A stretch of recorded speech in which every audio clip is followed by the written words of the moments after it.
ज्ञान, विज्ञान आणि सुसंस्कार यासाठी शिक्षण प्रसार या ध्येयानं प्रेरित श्री स्वामी विवेकानंद शिक्षण संस्था कोल्हापूर संचलित सार्वजनिक ज्युनियर कॉलेज साई, तालुका पनवेल, जिल्हा रायगड येथून मी प्राध्यापक वाघमोडे SK. आज आपण इयत्ता 11वीमधील इतिहास विषयाच्या प्रकरण क्रमांक 16 स्वराज्य ते साम्राज्य यातील शिवकालीन राज्यव्यवस्था, शाहू महाराजांची सुटका, पेशवेकाळ, कला, स्थापत्य, साहित्य आणि व्यापार, उद्योग व समाज जीवन या मुद्द्यांचा या दुसऱ्या भागात अभ्यास करणार आहोत. छत्रपती शिवाजी महाराजांच्या काळात स्वराज्यातील राज्यकारभार कसा चालत असे याची माहिती पाहू. स्वराज्य स्थापनेनंतर स्वराज्य विस्तारून महाराष्ट्रातील नाशिक, पुणे, सातारा, सांगली, कोल्हापूर, सिंधुदुर्ग, रत्नागिरी, रायगड येथील प्रदेश, कर्नाटक राज्यातील बेळगाव, कारवार, धारवाड येथील, तसेच आंध्र प्रदेश, तामिळनाडू राज्यातील जिंची, वेल्लोर आणि आसपासचा बराचसा भाग स्वराज्यात समाविष्ट झाला होता. स्वराज्याचा कारभार सुव्यवस्थित चालण्यासाठी शिवाजी महाराजांनी आदर्श राज्यव्यवस्था निर्माण केली. अष्टप्रधान मंडळाची निर्मिती व वाढ स्वराज्याच्या विस्ताराबरोबर होत गेली. महाराजांच्या अष्टप्रधान मंडळामध्ये पेशवा, अमात्य, सचिव, मंत्री, सेनापती, सुमंत, न्यायाधीश आणि पंडितराव इत्यादी पदांचा समावेश होता. शिवाजी महाराजांच्या लष्करी व्यवस्थेत गुप्तहेर खात्याला महत्त्व होते. बहिर्जी नाईक हे हेर खात्याचे प्रमुख होते. कोणतीही मोहीम करण्यापूर्वी शिवराय हेरांकडून बातम्या मिळवत व मगच मोहिमेचा बेत आखत. अष्टप्रधान जेव्हा स्वारीवर जात तेव्हा त्यांचे मुतालिक म्हणजेच प्रतिनिधी त्यांचा कारभार पाहत. प्रांतांच्या बंदोबस्तासाठी राज्याचे 2 विभाग केले गेले. एक स्वराज्याशी सलग असणाऱ्या प्रदेशाचा व दुसरा दक्षिणेकडील विखुरलेल्या प्रदेशाचा. सलग प्रदेशाचे 3 भाग करून त्यांची जबाबदारी पेशवा, सचिव व मंत्री यांच्याकडे सोपवली. कर्नाटकातील स्वतंत्र सुभ्याची जबाबदारी सेनापती व सुमंत यांच्याकडे सोपवली. सर्व विभागांवर सरसुभेदारांची नेमणूक होई त्यास राजमंडळ असे म्हणत. किल्लेदार व कारकून वर्गाची नेमणूक स्वतः महाराज करत. दरवर्षी प्रधानांनी महाराजांना हिशोब सादर करायचा अशी व्यवस्था असे. विभागीय कारभारात सरसुभेदार मदत करत, त्यांना देशाधिकारी म्हणत. महसूल गोळा करण्याची जबाबदारी देशमुख व देशपांडे या परंपरागत अधिकाऱ्यांवर सोपवली होती. सर्व सरकारी अधिकाऱ्यांना वतन न देता वेतन दिले जात असे. गाव हा राज्यव्यवस्थेतील महत्त्वाचा घटक होय. गावपातळीवर शेतकऱ्यांना मदत करण्यासाठी तगाई पद्धत राबवली जात असे. शिवकाळात जमिनीचे मोजमाप आणि सारा आकारणी कशी केली जाई ते पाहूया. जमिनीवरील शेतसारा ठरवण्यासाठी निजामशाहीतील मलिक अंबर याने ठरवलेली शेतसारा पद्धत बदलून शिवाजी महाराजांनी नवीन पद्धत सुरू केली. त्यांनी जमिनीचे मोजमाप ठरवण्यासाठी काठीचे माप ठरवले. 5 हात व 5 मुठी मिळून 1 काठी होत असे. 20 काठ्यांच्या औरस चौरसाचा म्हणजेच लांबी रुंदीचा 1 बिघा होत असे आणि 120 बिघ्यांचा 1 चावर असे जमिनीचे मोजमाप ठरवले. सचिव अण्णाजी दत्तो यांनी लावणीवरून जमिनीचा दाहरा, चावराना, प्रतबंदी इत्यादी बाबी ठरवल्या. चावराना म्हणजे जमीन मोजून तिच्या सीमा ठरवणे. डोंगरी जमिनीच्या साऱ्याची आकारणी नांगरावर होई. शेतसारा आकारणीत जमिनीच्या कसाबरोबर पिकाची प्रतही पाहिली जाई. आकारणी म्हणजेच सारा ठरवताना 3 वर्षांच्या उत्पन्नाची सरासरी घेऊन सारा ठरवला जाई. गावची वाजट म्हणजेच पडीक जमीन, जंगल, कुरण इत्यादी प्रकारच्या जमिनीवर सारा आकारला जात नसे. औरंगजेबाच्या मृत्यूनंतर देखील मुघलांचे मराठ्यांना पराभूत करण्याचे प्रयत्न सुरूच होते. औरंगजेबाच्या मृत्यूनंतर मराठ्यांच्यात फूट पाडण्याच्या उद्देशाने मुघलांच्या कैदेत असलेल्या शाहू महाराजांची इसवी सन 1707 सुटका करण्यात आली. या सुटकेनंतर महाराणी ताराबाई आणि शाहू यांच्यात युद्ध झाले. त्यात शाहू महाराजांचा विजय झाला व त्यांनी राज्यकारभाराची सूत्रे आपल्या हाती घेतली. यावेळी शाहू महाराजांच्या पक्षात महत्त्वाची कामगिरी बजावणाऱ्या बाळाजी विश्वनाथ यांची शाहू महाराजांनी पेशवेपदावर नेमणूक केली. बाळाजी विश्वनाथ हे पहिले पेशवे बनले. शाहू महाराजांनी बाळाजी विश्वनाथांच्या मृत्यूनंतर त्याचा मुलगा पहिला बाजीराव याची पेशवेपदी नेमणूक केली. पहिला बाजीराव हा उत्तम सेनानी होता.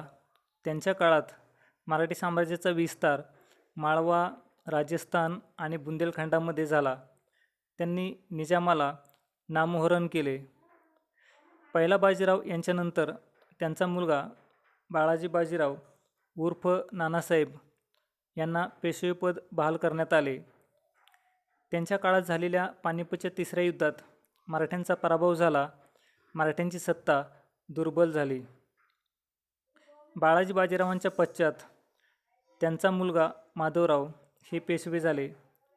मराठी सत्तेची घडी पुन्हा एकदा बसवण्याचा प्रयत्न माधवराव पेशव्यांनी केला. पानिपतचा पराभव हा केवळ राजकीय पराभव नसून त्याचा मोठा परिणाम मराठ्यांच्या मानसिकतेवर देखील झाला होता. पानिपतचा मोठा पराभव पचवून उत्तरेच्या राजकारणात धैर्याने उभे राहण्यात माधवराव यशस्वी झाले. माधवराव पेशव्यांनी मराठ्यांमध्ये पुन्हा चैतन्य निर्माण करून उत्तरेमध्ये मराठ्यांचे प्रभुत्व प्रस्थापित केले. यामध्ये मल्हारराव होळकर, अहिल्याबाई होळकर, रघुजी भोसले, महादजी शिंदे, नाना फडणवीस यांचा मोलाचा वाटा आहे. मल्हारराव होळकर हे इंदोर घराण्याचे संस्थापक होते. त्यांनी दीर्घकाळ मराठी राज्याची सेवा केली. मल्हारराव होळकरांनी पहिला बाजीराव, नानासाहेब व माधवराव या पेशव्यांच्या काळात उत्तरेत मोठा पराक्रम गाजवला. पानिपतच्या युद्धानंतर उत्तरेत मराठ्यांची प्रतिष्ठा सावरण्यात मल्हाररावांचा मोठा वाटा होता. पानिपतच्या युद्धात मल्हारराव होळकर यांचा पुत्र खंडेराव धारातीर्थी पडले. मल्हारराव होळकरांच्या मृत्यूनंतर इंदोरच्या कारभाराची जबाबदारी अहिल्याबाई होळकर यांनी समर्थपणे सांभाळली. त्यांच्या काळात महेश्वर हे राज्यकारभाराचे प्रमुख केंद्र होते. अहिल्याबाईंनी भारतात धार्मिक स्थळे, मंदिरे, घाट, धर्मशाळा, पाणपोई यांची उभारणी केली. अहिल्याबाई या प्रजाहितदक्ष, मुत्सद्दी, लोककल्याणकारी आणि उत्कृष्ट प्रशासक होत्या. त्यांनी लोकहिताची अनेक कामे केली. व्यापार उद्योगाला प्रोत्साहन दिले. राज्यात शांतता व सुव्यवस्था निर्माण करून प्रजेला सुखी केले. नागपूरकर भोसल्यांपैकी रघुजी भोसले हे सर्वात कर्तबगार होते. त्यांनी पूर्व भारतात बंगालपर्यंत मराठी सत्तेचा दरारा निर्माण केला. पानिपतच्या पराभवानंतर उत्तर भारतात मराठ्यांचे वर्चस्व आणि प्रतिष्ठा निर्माण करण्याची कामगिरी महादजी शिंदे यांनी पार पाडली. त्यांनी फ्रेंच लष्करी तज्ज्ञांच्या मार्गदर्शनाखाली आपली फौज प्रशिक्षित केली व आपला तोफखाना सुसज्ज केला. महादजी शिंदे यांनी अत्यंत प्रतिकूल परिस्थितीवर मात करून मोठ्या जिद्दीने इसवी सन 1771 ते 1794 या काळात दिल्लीचा कारभार सक्षमपणे पाहिला. माधवराव पेशव्यांच्या मृत्यूनंतर मराठ्यांच्या राज्याची घडी नाना फडणवीस आणि महादजी शिंदे यांनी बसवली. माधवराव पेशव्यांच्या मृत्यूनंतर सत्तेवर आलेले नारायणराव आणि सवाई माधवराव हे दोन्ही पेशवे अल्पायुषी ठरले. त्यांच्या अकाली मृत्यूनंतर मात्र मराठ्यांच्या सत्तेचा ऱ्हास सुरू झाला. या सुमारास मुघलांची सत्ता देखील दुर्बल झाली होती. या परिस्थितीचा फायदा घेऊन इंग्रजांनी मराठ्यांच्या राजकारणात शिरकाव केला.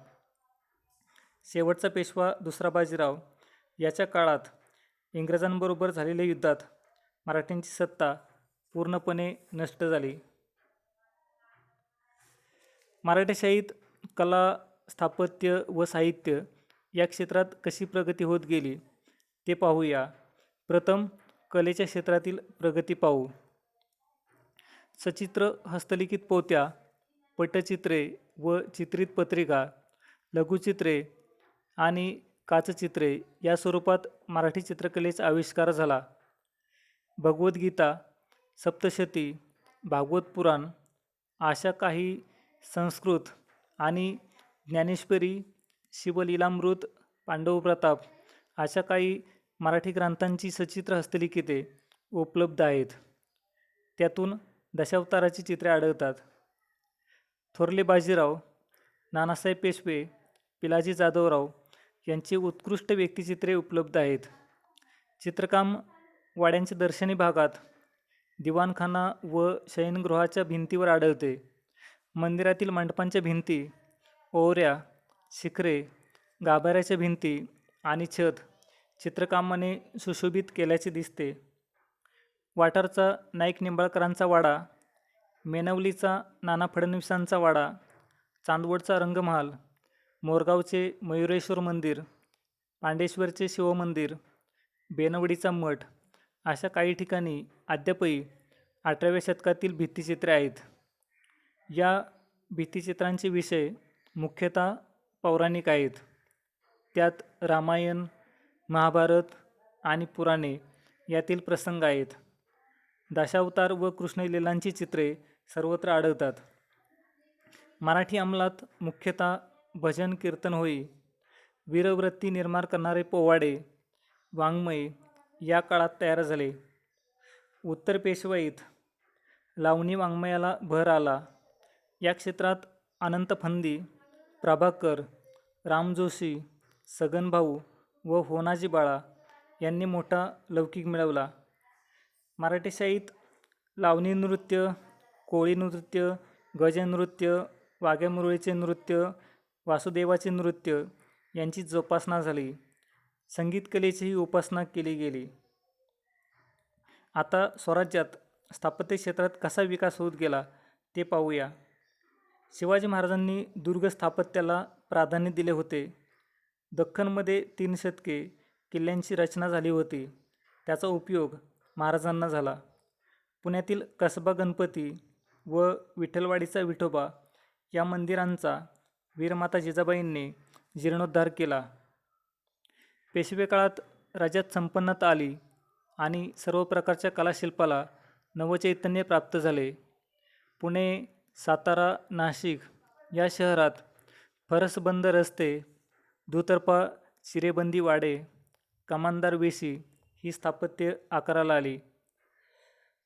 उत्तर पेशवाईत मंदिर बांधणीला मोठ्या प्रमाणात सुरुवात झाली.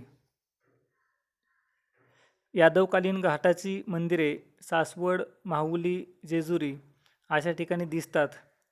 नाशिकचे काळाराम, गोगाराम, सुंदरनारायण, त्र्यंबकेश्वर, नेवासा येथील मंदिरे माळवा राजस्थानमधील मंदिरांसारखे आहेत. पुणे, सातारा, वाई यासारख्या ठिकाणांच्या मंदिरांची बांधणी खास पद्धतीची होती. दगडी दीपमाळा हे मंदिराचे खास वैशिष्ट्य आहे. जेजुरीमधील दीपमाळा शहाजीराजांनी बांधलेल्या आहेत. बहुतेक गावे व मंदिरे नद्यांच्या काठी असल्याने मंदिरांच्या समोरच्या नदी तीरावर दगडी घाट बांधण्यात आले. नाशिक, पुणतांबे, वाई, मेणवली, माहुली इत्यादी ठिकाणी विस्तीर्ण घाट दिसतात. यानंतर स्वराज्यातील साहित्य क्षेत्रातील प्रगती समजून घेऊ. या काळात मराठी साहित्याचा मोठ्या प्रमाणात विकास झाला. वारकरी संप्रदायातील प्रमुख आध्यात्मिक कवी संत तुकाराम यांनी रचलेल्या अभंगांचा समाजावर मोठा प्रभाव पडला. समर्थ रामदासांनी मराठीमध्ये दासबोध आणि मानाचे श्लोक लिहिले. छत्रपती शिवाजी महाराजांनी फारसी शब्दांना पर्यायी संस्कृत शब्द असणारा राज्य व्यवहार कोश हा ग्रंथ तयार करून घेतला. छत्रपती संभाजी महाराज स्वतः उत्तम साहित्यिक आणि संस्कृत भाषेचे उत्तम जाणकार होते. छत्रपती संभाजी महाराजांनी बोधभूषण हा संस्कृत ग्रंथ लिहिला. संभाजी महाराजांना संस्कृतसह अनेक भाषा अवगत होत्या. त्यांनी नायिका भेद, नखशिख आणि सात शतक हे ब्रज भाषेतील ग्रंथ लिहिले. मोहम्मद कासिम फेरिस्ता याने 12 खंडात गुलशन इब्राहिमी हा हिंदुस्थानचा इतिहास लिहिला.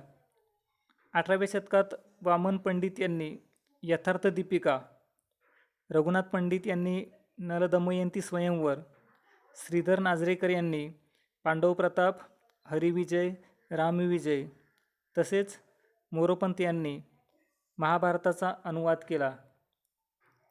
जुन्या मराठी ऐतिहासिक साहित्यात बकर साहित्य महत्त्वपूर्ण आहे. शूरवीरांचे गुणगान, ऐतिहासिक घडामोडी, लढाया, थोर पुरुषांची चरित्रे याविषयी लेखन बकरीत आढळते. उदाहरणार्थ सभासद बकर, भाऊसाहेबांची बकर, पानिपतची बकर इत्यादी. पेशवे काळात कृष्णदार्यानव आणि श्रीधर हे प्रमुख कवी या काळात होते. आता स्वराज्यातील व्यापार, उद्योग व समाज जीवनाचा आढावा घेऊ. व्यापार उद्योगावर